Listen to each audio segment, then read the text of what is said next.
2025 में BSc nursing के लिए तैयारी अभी से कैसे स्टार्ट करें?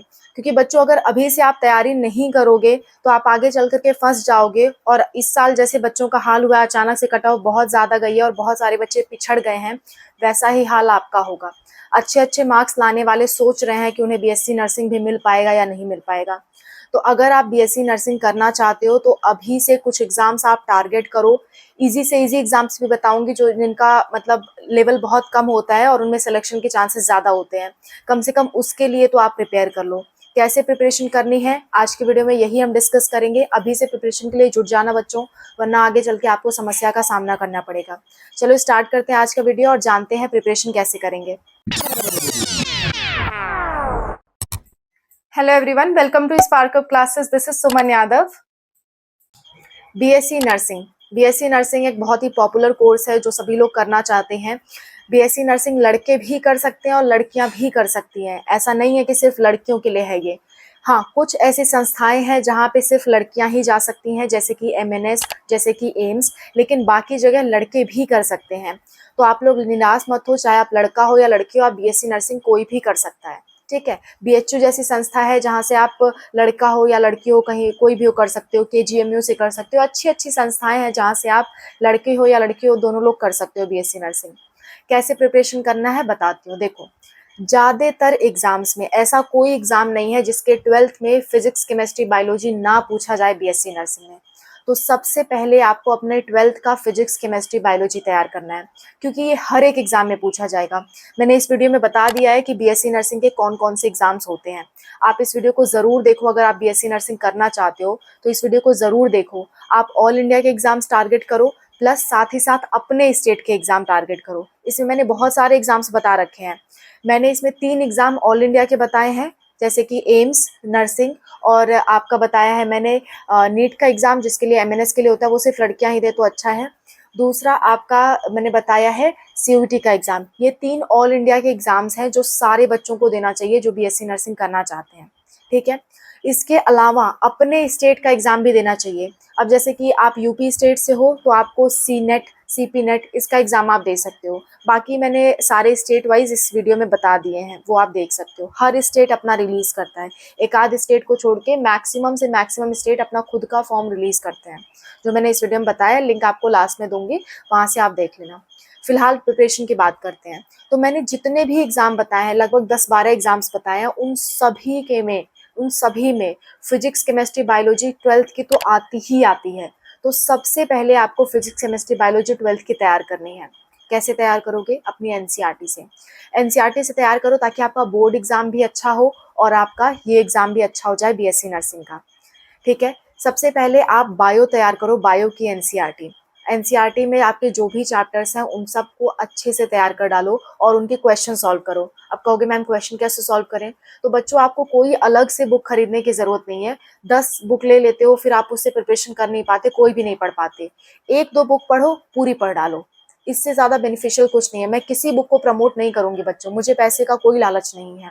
मुझे जितना यूट्यूब से आते हैं मैं उसमें सेटिस्फाई हूँ। मुझे कोई लालच नहीं है जो मैं प्रमोशन करूँ।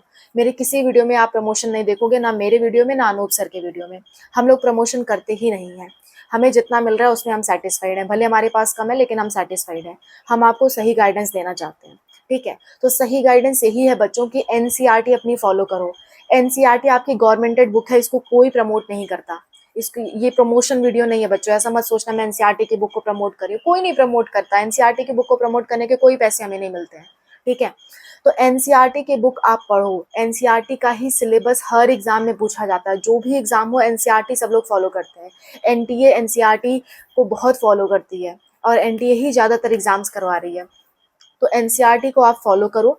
एनसीईआरटी 12th की आप पूरी पढ़ डालो और उसके बाद आप नीट के क्वेश्चन सॉल्व करो। नीट के बहुत सारे क्वेश्चंस आपको मिल जाएंगे, चैप्टर वाइज आपको क्वेश्चन मिल जाएगा। उसके जो एमसीक्यू है वो सॉल्व करो। देखो आपसे बन रहे हैं कि नहीं बन रहे। जो चैप्टर पढ़ लो उसके एमसीक्यू यूट्यूब पे ढूंढो और सॉल्व करो। यूट्यूब पे हर एक चैप्टर की वीडियोस अवेलेबल है बच्चों। आपको चैप्टर नहीं समझ में आ रहा है तो आप उस चैप्टर की वीडियोस देख लो। यूट्यूब पे सब कुछ अवेलेबल है। मैंने खुद कई चैप्टर पढ़ा रखे हैं। हालाँकि अब मैं नहीं पढ़ा पा रही हूँ क्योंकि मेरा लैपटॉप खराब हो गया और हमारे पास अब व्यवस्था नहीं है पढ़ाने की। अब नेक्स्ट टाइम हम लोग व्यवस्था कर पाएँगे तो प्रिपरेशन मैं स्टार्ट कराऊँगी। फ़िलहाल हम प्रिपरेशन नहीं करा सकते। मैं आपको सिर्फ़ सजेशन दे सकती हूँ। तो आप यूट्यूब पे बहुत सारी वीडियोज़ पढ़े हैं, अच्छे-अच्छे टीचर्स पढ़े हैं, उन सब की आप वीडियोज़ देख सकते हो। किसी एक टीचर को पकड़ लो जो आपको अच्छा लगता है, उसकी वीडियोज़ देखो और उसके बाद उनके प्रीवियस ईयर क्वेश्चन सॉल्व करो। हर चैप्टर ऐसे कवर कर डालो। 10 तरह की बुक खरीदने की कोई ज़रूरत नहीं है बच्चों, बिल्कुल मत खरीदना। अलग-अलग तरह की बुक खरीद लेते हो इतनी मोटी-मोटी। मुझे पता है मोटी बुक खरीदने का शौक होता है इस समय, लगता है कि पढ़ने वाले हैं, लेकिन कोई भी पढ़ने वाला हो 1 साल में इतनी मोटी बुक खत्म नहीं कर सकता वो। अच्छे से खत्म नहीं कर सकता, कितना भी पढ़ने वाला वो हो। तो सीधी-सी कॉन्सेप्ट ये है, अपनी एनसीईआरटी पढ़ो। एनसीईआरटी की सबसे पहले बायोलॉजी पढ़ो, एक चैप्टर पढ़ो, उसके क्वेश्चंस लगाओ। जहाँ फँस रहे हो उस टॉपिक को दोबारा पढ़ो। फिर अगला चैप्टर जब ये क्लियर हो जाए फिर अगला चैप्टर पढ़ो, उस टॉपिक के क्वेश्चंस लगाओ। जहाँ फँस रहे हो अगेन वो टॉपिक पढ़ो। समझ में आ रही है बात? फिर सारे चैप्टर जब आप कवर कर लोगे बायोलॉजी के तो उसके बाद प्रीवियस ईयर क्वेश्चन लगाना नीट के। नीट के प्रीवियस ईयर क्वेश्चन आपको बहुत काम आएँगे, ठीक है? सेकंड सेकंड आप नंबर पे आप अपनी ऑर्गेनिक केमिस्ट्री और इनऑर्गेनिक केमिस्ट्री तैयार करोगे। ऑर्गेनिक और इनऑर्गेनिक केमिस्ट्री आपको बहुत टफ नहीं पड़ती है बच्चों। ऑर्गेनिक इनऑर्गेनिक केमिस्ट्री अच्छे से तैयार कर लेना, ठीक है? ऑर्गेनिक इनऑर्गेनिक केमिस्ट्री के लिए भी आपको अगेन यूट्यूब पे वीडियोज़ मिलेंगी। मैं कोई बुक सजेस्ट नहीं करूँगी, कोई चैनल सजेस्ट नहीं करूँगी, आप खुद ढूँढ सकते हो। बहुत सारे चैनल्स हैं, बहुत सारे लोग अच्छा पढ़ाते हैं। मैं नहीं कहूँगी कि सिर्फ़ ये पर्टिकुलर चैनल अच्छा पढ़ाते हैं, नहीं। बहुत सारे चैनल्स हैं, सब लोग अच्छा पढ़ाते हैं और आपको बस पढ़ने की ज़रूरत है। कंटेंट बहुत ज़्यादा, मैक्सिमम टीचर आपको अच्छा पढ़ाते हैं, बस आप उनका पूरा चीज़ पढ़ा करो, ठीक है? तो आप सबसे पहले बायोलॉजी तैयार करोगे। बायोलॉजी के 5-6 चैप्टर या 7 चैप्टर हो जाए तो फिर साथ-साथ आप केमिस्ट्री भी स्टार्ट कर देना। केमिस्ट्री इनऑर्गेनिक, ऑर्गेनिक तैयार करो, उसके बाद आप केमिस्ट्री फिज़िकल पे जाओगे, फिर लास्ट में आप जाओगे फिज़िक्स पे। और फिज़िक्स और केमिस्ट्री फिज़िकल पे, यानी फिज़िकल केमिस्ट्री जिसे आप कहते हो, उनके आप हर चैप्टर के फॉर्मूले तैयार कर लेना बच्चों। डायरेक्ट फॉर्मूला बेस्ड क्वेश्चंस आता है, डायरेक्ट फॉर्मूला पे क्वेश्चंस आते हैं। मैक्सिमम क्वेश्चन फॉर्मूला बेस्ड होता है और हल्का-फुल्का आपको कैलकुलेशन करना होता है।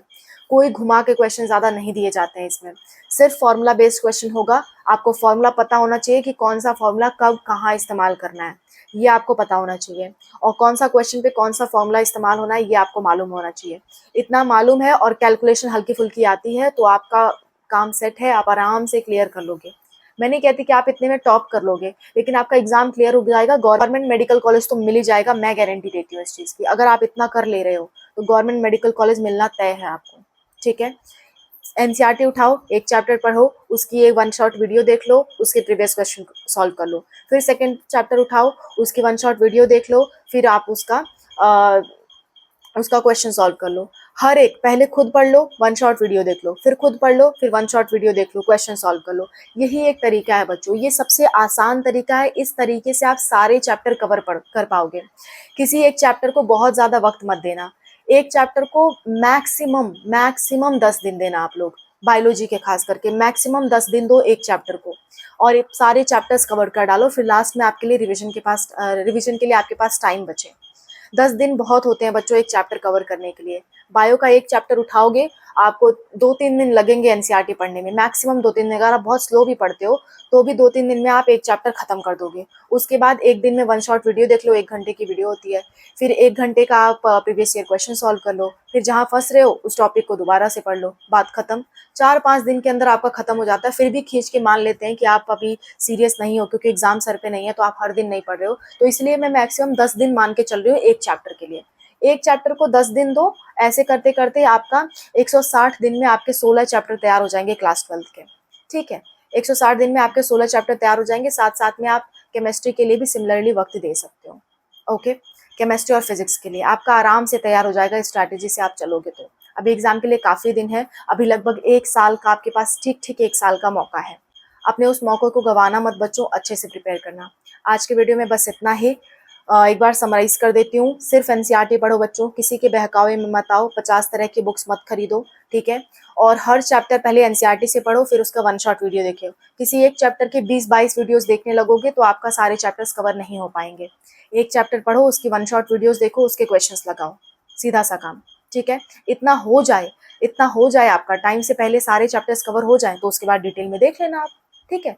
डिटेल में देख लेना आप। अभी फिलहाल टाइम से हर चैप्टर कवर करो। हाँ, जेनेटिक्स को मैं कहूँगी, जेनेटिक्स बच्चों की समझ में नहीं आती है, तो जेनेटिक्स वाला जो चैप्टर है, यानी कि चैप्टर नंबर 5 और चैप्टर नंबर 6, ये दोनों चैप्टर आप डिटेल में कवर करना चाहो तो कर सकते हो। बाकी किसी चैप्टर को डिटेल में कवर करने की कोई ज़रूरत नहीं है।